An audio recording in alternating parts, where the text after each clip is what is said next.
আছে। আচ্ছা তাই বুঝি? দে দে,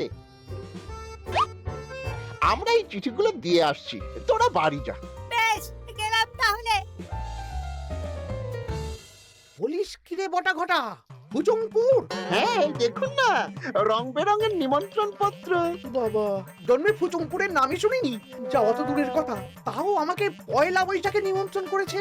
তার মানে আপনি কত জনপ্রিয় ভাবতে পারছেন? হ্যাঁ, অতুলনীয়, অভাবনীয় জনপ্রিয়তা। এই আনন্দে আমাদের কিছু খাওয়ান। এখন কি খাওয়াবো? নববর্ষের দিন তো অনেক মিষ্টি পাবো, সেদিনকে প্রাণ ভরে খাস। বেশ, আপনি তাহলে চটপট নিমন্ত্রণ পত্রগুলো দেখে নিন।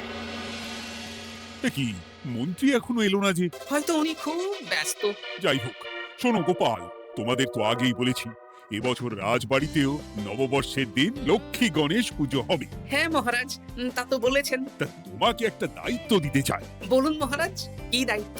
তুমি মৃৎশিল্পী ভাইয়ের সাথে দেখা করে একবার খোঁজ নিয়ে আসবে প্রতিমা বানানোর কাজ কত দূর হলো। আচ্ছা মহারাজ, এ আর এমন কি কাজ, আমি আজকেই খবর নিয়ে নেব। ক্ষমা করবেন মহারাজ, আজ রাজসভায় আসতে একটু